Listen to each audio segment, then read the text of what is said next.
Right, we are Mirz Hashem beginning today, Perek Dalet, chapter 4 in Pirkei Avos. So Perek Dalet, Mishna Aleph, the first Mishnah. Ben Zoma Omer, Ben Zoma said, Eizehu Chacham, who is wise, Halomid Mikol Adam, one who learns from every person. Shne Amar, Mikom Lamda Hiskalti, Ki Eidosecha Sicholi. Eizehu Gibor, who is strong, Hakovesh Es Yitzro, one who conquers or really reins in, really conquers his inclinations, his desires. Shne Amar, Tov Erech Apaymi Gibor Umosha Barucho Milokei Ir. Ezu Ashir, who is rich, Hasamech Mechalko, one who is happy with his portion. Shne Emar, Yigia Kapecha Kisochel Ashrecha V'Tovlach, Ashrecha Ba'olam Hazeh, V'Tovlach Li'olam Haba. Ezu Mechubad, who is one who is honored. HaMechabed Es Habrios, one who honors others. Shne Emar, Ki Mechabde Achabed.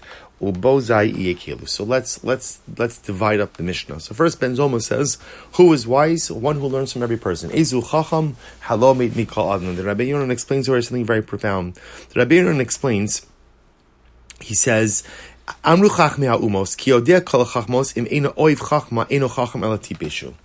So this is actually quite fascinating. Rabbi Yonon explains, what makes a person truly wise? So one could argue, I think normally we just think it's how much knowledge you've amassed.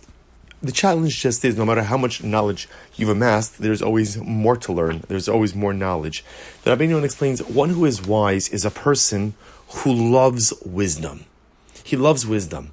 Now, what that means, what does it mean to love wisdom? Loving wisdom means, I know there's so much out there to know. I know that there's so much more I could acquire, so much more I could accomplish. So I love to learn. I love to understand, because the more information I'm able to assimilate into my intellect, into my neshama, the better I'm able to be. How does that manifest itself? By a willingness to learn from every person. See, when a person thinks they know everything, I have all the knowledge, there's nothing to learn from anyone else. When a person is a chacham, and a chacham loves knowledge, loves greater understanding, he understands that the greatest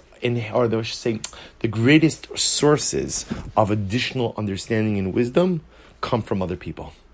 A willingness to learn from other people represents a love for wisdom, and a love for wisdom is truly the hallmark of a chacham. Ezehu Gibor, who is strong. Hakovesh Es Yitzro, a person who reins in or conquers his inclinations. Now, what does this mean? The Rabbi Yonon writes, he says, Kimoshe koach haguf hu ma'alas haguf v'chashivuso, kach koach haneshama hu ma'alas k'vishas ha'yitzis. This is incredible. So there's physical strength and there is spiritual strength. Physical strength, of course, manifests itself in the ability to lift things, right? To carry things. So I'm strong. How does that strength manifest itself? And I could punch a hole through a wall. I could carry 100 pounds. I could lift 10 sacks of whatever it might be, right? So there's physical strength and there's spiritual strength. So I understand it's very clear how physical strength manifests itself. How does spiritual strength manifest itself? And the Rabbi Yonon explains very beautifully, spiritual strength manifests itself through kvishas hayetzer, through conquering inclinations, desires, proclivities, and wants. That's the koach of the neshama. The koach of the soul is to rein in those very wants, desires that seek to derail me in life. Physical strength is manifest by how much you could lift, how much physically you could do, how much physically you could endure. Spiritual strength measured by your ability to conquer the wants, desires, proclivities, and inclinations that could so easily derail you. And therefore, again, Ben Zoma says, Ezehu Gibor. So tell me, and from our view, from the Torah view, from the view of Yiddishkeit, who is considered to be truly strong? Who is the person who is strong? And the answer is Hakovesh Es Yisrael. Physical strength from a Yiddishkeit perspective is not measured by physical strength, but strength from a Yiddishkeit perspective ultimately, again, is measured in spiritual strength.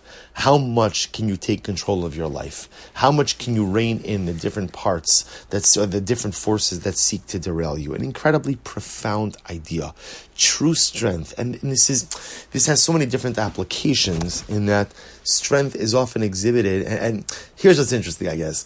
Physical strength is demonstrated or is most noticeable by what you do, right? Dynamic, positive activity.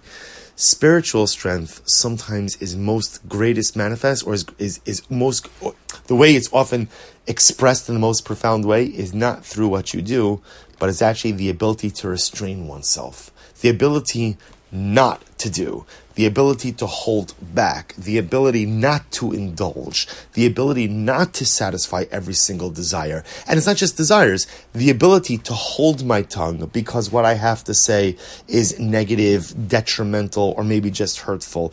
The ability not to react, right? Because the reaction is not going to help anything.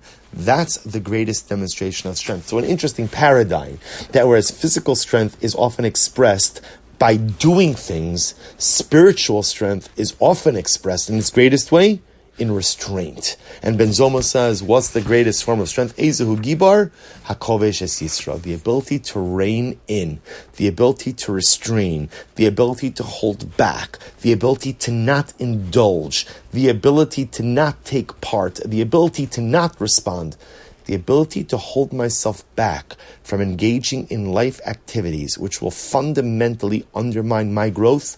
That is the greatest demonstration of one's strength. All right, we'll stop over here for today. Shkayach, everyone.